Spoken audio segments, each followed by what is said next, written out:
Hello everyone, welcome back to my channel Maa Vandana chemistry classes. मेरी last की जो video थी उसमें मैंने अपलोड किया था क्वेश्चंस जो कि रिलेटेड थे स्ट्रक्चर ऑफ एटम से। अगर किसी ने नहीं देखी है तो मैं उसका लिंक जो है डिस्क्रिप्शन बॉक्स में आपको प्रोवाइड कर दूँगी। आप प्लीज़ उससे मेरी लास्ट वीडियो जो है उसको देख लें। आज जो हम पढ़ने वाले हैं वो क्लास 11th का चैप्टर है जो कि है थर्मोडायनेमिक्स। इस वीडियो के अंदर हम क्लास 11th का जो चैप्टर है थर्मोडायनेमिक्स, उससे सिर्फ और सिर्फ रिलेटेड बेसिक जो टर्म्स हैं उसी से रिलेटेड हम डिस्कशन करेंगे आज। यानी कि थर्मोडायनेमिक्स की बेसिक टर्म्स जो हैं, जो कंप्लीट चैप्टर के अंदर रिक्वायर्ड होती हैं, उनको ही हम सिर्फ स्टडी करेंगे और उन्हीं को समझेंगे आज। चलिए स्टार्ट करते हैं। सबसे पहले थर्मोडायनेमिक्स होता क्या है। Thermodynamics deals with various forms of energy and their interconversions. यानी थर्मोडायनेमिक का मेन फंक्शन क्या है, ये डिफरेंट फॉर्म्स ऑफ एनर्जी और उनके इंटरकन्वर्जन, यानी एनर्जी की एक फॉर्म को दूसरी फॉर्म के अंदर कन्वर्ट करने का जो प्रोसेस है उसको कहा जाता है थर्मोडायनेमिक्स। एक्चुअल में थर्मोडायनेमिक्स का अपना खुद का मीनिंग है, जैसे कि थर्मो का मीन्स होता है हीट या फिर एनर्जी, और डायनेमिक्स का मतलब होता है फ्लो और मोशन। यानी कि हम शॉर्ट में कह सकते हैं हीट या फिर एनर्जी का फ्लो या फिर मोशन। ठीक है, नॉर्मली थर्मोडायनेमिक्स क्या करती है, हीट और एनर्जी के फ्लो या मोशन, या फिर हम नॉर्मली कहें तो इंटर कन्वर्जन के बारे में हमें क्या है डिस्कशन करते हैं, या फिर जो है इंटर कन्वर्जन के बारे में कंप्लीटली इंक्लूड होता है थर्मोडायनेमिक्स के अंदर। चलिए सबसे पहले देखते हैं इंपॉर्टेंस क्या है थर्मोडायनेमिक्स की। तो हम देखते हैं सबसे पहले इंपॉर्टेंस ऑफ थर्मोडायनेमिक्स। सबसे पहले इंपॉर्टेंस है, it tells us about the feasibility of the reaction, that whether a reaction will occur or not under the given condition.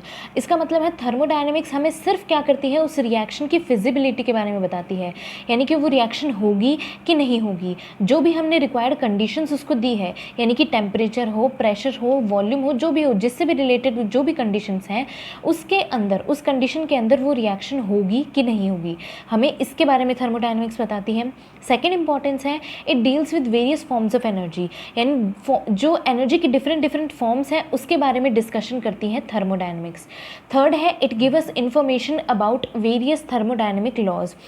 Thermodynamics हमें क्या करती है, बहुत से डिफरेंट थर्मोडायनेमिक लॉज के बारे में बताती है। थर्मोडायनेमिक लॉज अभी हम आगे चैप्टर के अंदर पढ़ेंगे, 0th लॉ है, फर्स्ट लॉ है, सेकेंड लॉ और थर्ड लॉ है। ठीक है, तो उन सब लॉज के बारे में हम स्टडी करेंगे। यानी कि थर्मोडायनेमिक को अगर हम शॉर्ट फॉर्म में इसकी इंपॉर्टेंस कहें तो फिजिबिलिटी के बारे में बताएगी, रिएक्शन होगी कि नहीं होगी, डिफरेंट फॉर्म्स के बारे में डिस्कस करती है, और उन्हीं फॉर्म से रिलेटेड हमें क्या है थर्मोडायनेमिक लॉज के बारे में बताती है। नेक्स्ट हम आते हैं, डिस्कशन करते हैं लिमिटेशंस क्या है थर्मोडायनेमिक्स की। चलिए सबसे पहली लिमिटेशन है, it does not tell us about the rate of reaction. Thermodynamics कभी भी किसी भी रिएक्शन के रेट के बारे में डिस्कशन नहीं करेगी। रेट ऑफ रिएक्शन का डिस्कशन होता है केमिकल काइनेटिक्स के अंदर, वो भी आपकी एक यूनिट है, उसको भी हम डिस्कस करेंगे।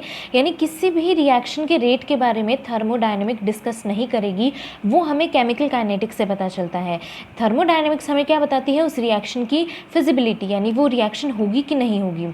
सेकेंड लिमिटेशन है, it deals with the initial and final state of the system as is not concerned about the path of the process. हमेशा थर्मोडायनेमिक इनिशियल और फाइनल स्टेट के बारे में डिस्कस करती है, यानी कि जो हमने रिएक्टेंट लिया है वो इनिशियल फॉर्म में क्या था, और जो प्रोडक्ट बना है उसकी फाइनल स्टेट क्या है, सिर्फ उसी के बारे में डिस्कशन करते हैं। थर्मोडायनेमिक के अंदर उसके प्रोसेस या उसके पाथ का कोई भी रिलेशन नहीं होता है। नेक्स्ट है, थर्मोडायनेमिक क्या है, मैक्रोस्कोपिक सिस्टम से डील करता है। फॉर एग्जांपल प्रेशर हो गया, वॉल्यूम हो गया, इन सब चीज़ों के बारे में हमें जो है थर्मोडायनेमिक बताती है, थर्मोडायनेमिक प्रोसेसेस हमें बताते हैं। जबकि ये माइक्रोस्कोपिक सिस्टम्स के बारे में हमें थर्मोडायनेमिक्स कुछ भी जो है एक्सप्लेन नहीं करता है। यानी हम सिर्फ और सिर्फ थर्मोडायनेमिक्स के अंदर मैक्रोस्कोपिक सिस्टम्स के बारे में डिस्कस करते हैं। यहाँ पे माइक्रो की जगह मैक्रो होगा, MA, मैक्रोस्कोपिक सिस्टम्स के बारे में डिस्कशन होता है। माइक्रोस्कोपिक सिस्टम्स के बारे में कोई भी डिस्कशन नहीं होता है थर्मोडायनेमिक्स में। तो ये थी थर्मोडायनेमिक्स की डेफिनेशन और उसकी जो इंपॉर्टेंस है और उसकी लिमिटेशंस। अब हम देखते हैं कुछ बेसिक टर्म्स जो मोस्टली थर्मोडायनेमिक्स के अंदर इंक्लूड होती है। कुछ थर्मोडायनेमिक टर्म्स जो है वो हम डिस्कस करते हैं। सबसे पहले हम देखते हैं कि थर्मोडायनेमिक्स जो है वो 3 बाउंड्रीज तक लिमिटेड, या यूँ कहें कि 3 टर्म्स तक लिमिटेड रहते हैं। पहला है सिस्टम, दूसरा है सराउंडिंग और तीसरा है बाउंड्री। सिस्टम क्या है? पार्ट, यूनिवर्स का वो पार्ट है जिसके बारे में हम क्या है डिस्कशन करेंगे, या यूँ कहें कि जो पार्ट को हम स्टडी करेंगे, ऑब्जर्वेशन जिसके बारे में हम करेंगे, उसे कहा जाता है सिस्टम। यानी कि यूनिवर्स का वो पार्ट है, या कोई भी ऐसी टॉपिक मान लीजिए जिसके बारे में डिस्कशन हो रहा हो, वो होता है सिस्टम। सराउंडिंग्स क्या होता है? सिस्टम के अलावा यूनिवर्स का जितना भी पार्ट है उसे कहा जाता है सराउंडिंग। यूनिवर्स जो है 2 चीज़ से बनता है, सिस्टम प्लस सराउंडिंग। सिस्टम क्या हुआ? जिस पार्ट को हम स्टडी कर रहे हैं। सराउंडिंग क्या हुआ? सिस्टम के अलावा जो भी रिमेनिंग पार्ट है उसको कहा जाता है सराउंडिंग। नेक्स्ट आता है बाउंड्री। बाउंड्री क्या है? Anything that separate system from surrounding. इस सिस्टम को सराउंडिंग से सेपरेट करने वाली जो बाउंड्री, जो लाइन होती है, लिमिट होती है, उसको कहा जाता है बाउंड्री। ये देखिए यहाँ पे नॉर्मल डायग्राम से रिप्रेजेंट किया गया है। सबसे पहले ये इस चीज़ के बारे में अगर हम डिस्कस कर रहे हैं तो ये हो गया हमारा सिस्टम। ओके, सिस्टम के अलावा जो बाकी चीज़ ये बची हुई है, जो ये कंप्लीट यूनिवर्स है इस सिस्टम के अलावा, उसको कहा जाता है सराउंडिंग। और इन दोनों को, सिस्टम और सराउंडिंग को सेपरेट करने वाली जो ये लाइन है, इसको कहा जाता है बाउंड्री। ओके, यहाँ पे सिस्टम का मतलब है वो पार्ट जिसको हम कर रहे होंगे डिस्कस। सराउंडिंग का मतलब है जिसको हम डिस्कस नहीं कर रहे होंगे, जिसको हम बिल्कुल टच भी नहीं कर रहे होंगे, वो होंगी सराउंडिंग्स। चलिए नेक्स्ट देखते हैं। एक मेन इम्पॉर्टेंट पॉइंट जो है बाउंड्री से रिलेटेड, वो ये है कि एक्सचेंज जो होता है मैटर और एनर्जी का, वो हमेशा बाउंड्री के थ्रू होता है। यानी सिस्टम और सराउंडिंग के बीच में जो मैटर और एनर्जी का एक्सचेंज होगा वो किसके थ्रू होगा? बाउंड्री के थ्रू होगा। ये बहुत इंपॉर्टेंट पॉइंट है। किससे रिलेटेड? बाउंड्री से रिलेटेड। तो ये थी तीनों definition, system, surrounding and boundary. उससे रिलेटेड नॉर्मल जो है डायग्रामेटिक रिप्रेजेंटेशन, नॉर्मल डायग्राम आपको इसलिए दिखाया है ताकि आपको अच्छे से समझ आ जाए। नेक्स्ट हम स्टडी करते हैं टाइप्स ऑफ सिस्टम कौन से होते हैं। टाइप्स ऑफ सिस्टम जो है उसमें सबसे पहले है classification on the basis of exchange of matter and energy. यानी कि सिस्टम को 2 टाइप से क्लासीफाई किया गया है। सबसे पहले exchange of matter and energy के बेसिस पे डिवाइड किया गया है। उसमें 3 टाइप है, open system, close system and isolated system. Open system के बारे में स्टडी करते हैं। Open system, a system that exchange both matter and energy with surroundings. यानी कि ऐसा सिस्टम जिसके अंदर मैटर और एनर्जी दोनों का जो है एक्सचेंज हो रहा हो सराउंडिंग्स के पास में। यानी सिस्टम मैटर और एनर्जी दोनों को सराउंडिंग्स के साथ में एक्सचेंज कर रहा हो, उसको कहा जाता है ओपन सिस्टम। फॉर एग्जाम्पल हम क्या करते हैं, वाटर को बॉईल करते हैं ओपन कंटेनर में। फॉर एग्जाम्पल हमने ले लिया है एक पतीला, उस पतीले में हमने पानी को गर्म किया है। वो पानी जो है लिक्विड से वेपर स्टेट में कन्वर्ट हो रहा है, और उसे लिक्विड से वेपर में स्टेट में कन्वर्ट करने के लिए हम कुछ एनर्जी दे रहे हैं। वो एनर्जी कन्वर्ट हो रही है वेपर स्टेट में कन्वर्ट करने के लिए। तो इस वजह से इसमें मैटर और एनर्जी दोनों का एक्सचेंज हो रहा है। मैटर जो है वो चेंज हो रहा है वेपर फॉर्म के अंदर। वेपर फॉर्म में चेंज होने के लिए, वेपर फॉर्म में चेंज होने की वजह से जो है मैटर का एक्सचेंज हो रहा है। इसी तरीके से एनर्जी जो है, एनर्जी वेपर, हमें लिक्विड से वेपर में कन्वर्ट करने के लिए एनर्जी की जो चेंज चाहिए वो चेंज हो रहा है। तो यानी ओपन सिस्टम में दोनों मैटर और एनर्जी दोनों का एक्सचेंज होता है। नेक्स्ट आते हैं क्लोज्ड सिस्टम के अंदर, system that only exchange energy and not matter. इसमें सिर्फ और सिर्फ एनर्जी का एक्सचेंज हो रहा है, मैटर का कोई भी एक्सचेंज नहीं हो रहा है सराउंडिंग्स के साथ, उसे कहा जाता है closed system. For example water को हम बॉईल करते हैं क्लोज्ड कंटेनर के अंदर। तो इस कंटेनर में मान लेते हैं हम पतीले में जिसमें पहले पानी गर्म कर रहे थे, हमने क्या किया, उस पर कोई भी ढक्कन रख दिया है। तो जो लिक्विड है वो वेपर फॉर्म के अंदर कन्वर्ट हो रहा है, उसके लिए एनर्जी रिक्वायर्ड है, लेकिन उसमें मैटर का एक्सचेंज नहीं हो रहा। क्यों? क्योंकि जो हमने वाटर लिया था बॉईल करने के लिए वो वेपर स्टेट में कन्वर्ट होके वापस लिक्विड स्टेट में कन्वर्ट हो जाता है, बिकॉज उसको बाहर जाने के लिए मौका नहीं मिल रहा है। मतलब ये कह सकते हैं कि जो वेपर स्टेट में कन्वर्ट हो रहा है पानी, वो उस कंटेनर जो हमने पतीला लिया है उसके ढक्कन पे जाके जो है रुक जाएगा, और वहीं से वो वेपर क्या होगी, वापस से लिक्विड के अंदर कन्वर्ट हो जाएगी। यानी कि मैटर का कोई भी एक्सचेंज नहीं हो रहा है सराउंडिंग्स के साथ, सिर्फ और सिर्फ एनर्जी का एक्सचेंज हो रहा है, वो भी किस लिए, लिक्विड को वेपर फॉर्म के अंदर कन्वर्ट करने के लिए। Boundaries of close container are conducting in nature.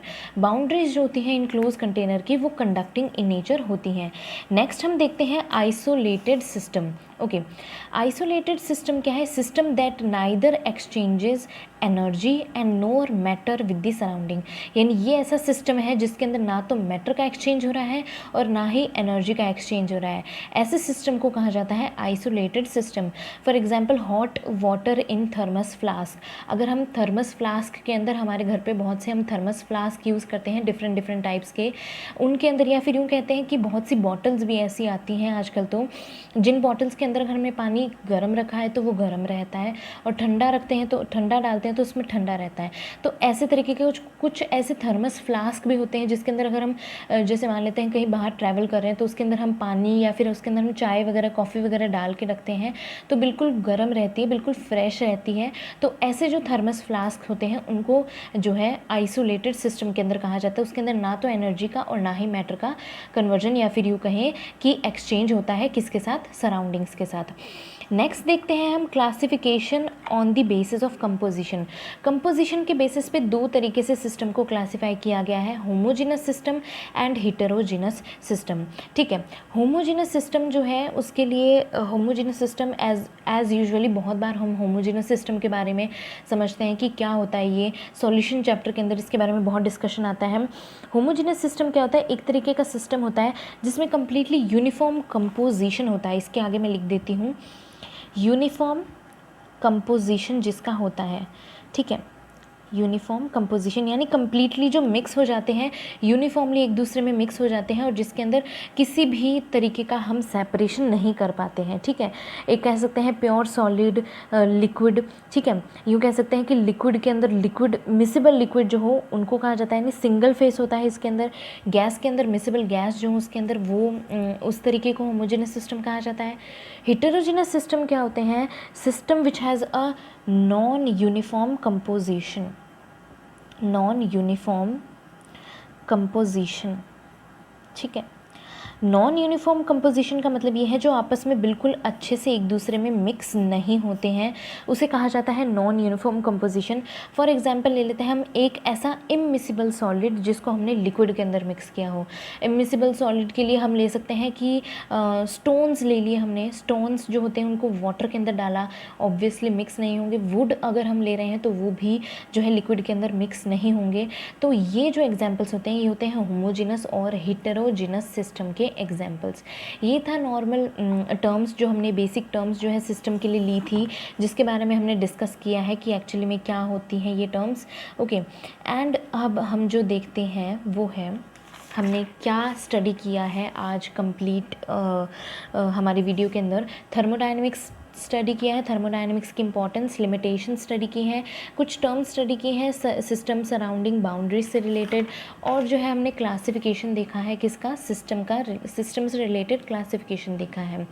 चलिए अब आज जो है मैं कुछ कमेंट्स का डिस्कशन करना चाहूँगी जो मुझे लास्ट वीडियोज़ में मिले, और बहुत अच्छे अच्छे कमेंट्स जो मुझे मिल रहे हैं सबकी तरफ से, उनके लिए बहुत थैंक यू सभी को। अभी मैं बताती हूँ कुछ कमेंट्स जो मुझे लास्ट वीडियोज़ के अंदर मिले हैं।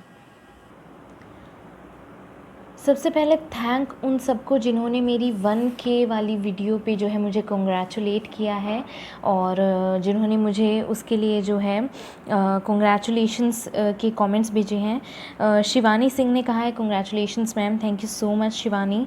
उसके बाद में जो है वीरू बलोदा जो है उन्होंने मुझे कंग्रेचुलेट किया है। पीयूष कुमार ने कहा your teaching style is very nice, thank you so much. अगर आपको पसंद आ रहा है, thank you so very much.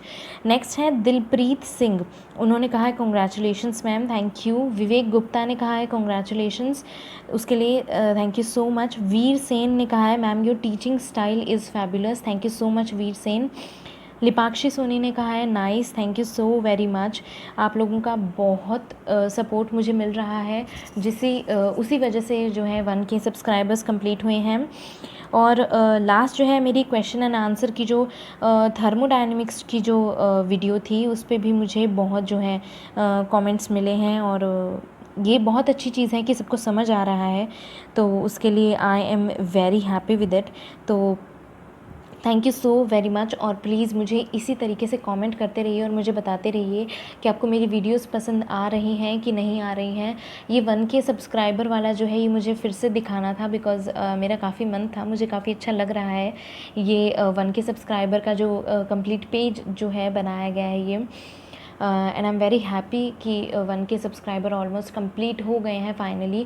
अभी और आगे बढ़ना है और आगे जो है हमें और मंजिल को है हासिल करना है और बहुत अच्छी अच्छी वीडियोस बनाकर आप लोगों तक पहुंचानी है। तो उसके लिए प्लीज़ मेरे चैनल को लाइक करिए, शेयर करिए, कमेंट करिए, और जिन्होंने अब तक सब्सक्राइब नहीं किया है वो प्लीज़ जाइए और जाकर रेड बटन को प्रेस कर दीजिए। जैसे ही आप रेड बटन को प्रेस करेंगे आपको एक बेल आइकन शो होगा, उस बेल आइकन को प्रेस कर दीजिए ताकि जब भी मैं अपनी नई वीडियो अपलोड करूं तो आपको पता चल जाए कि मैंने कौन सी वीडियो अपलोड की है और आप जल्दी से उसे पढ़ लें और उसके क्वेश्चंस जो हैं आप आसानी से सॉल्व कर लें। देखिए, एक आपको नॉर्मल कहते हैं रूल टू सक्सेस जिसको बोला जाता है वो बताती हूँ। मैं अपनी हर एक वीडियो जो है उसके लास्ट में आपको हमेशा एक रूल टू सक्सेस बताऊँगी, रूल फॉर सक्सेस जो है आपको एक्सप्लेन करूँगी। इस वीडियो के लिए रूल टू सक्सेस ये है कि जो वीडियोस मैं आपको देती हूँ, जो वीडियोस मैं अपलोड करती हूँ, उन्हें प्लीज़ आप पढ़ने के बाद में NCERT बुक अपनी ओपन करिए। मेरी वीडियोस पहले देख लीजिए, देखने के बाद में अपनी NCERT बुक को ओपन कीजिए और उसको पढ़िए जितना मैंने पढ़ाया है आपको।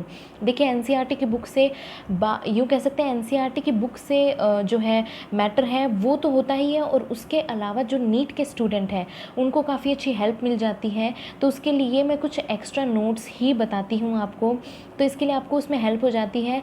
और जो भी 11th या 12th अभी कर रहे हैं उनको भी काफ़ी हेल्प मिलती है नोट से, बिकॉज जब वो अपनी कोचिंग की तैयारी करने जाएंगे, या यूँ कहें कि जब वो अपनी कोचिंग के लिए नीट के लिए प्रिपेयर करेंगे तो उनको उसके लिए काफ़ी हेल्प मिल जाएगी, बिकॉज उनकी वो चीज़ पहले ही पढ़ी होगी।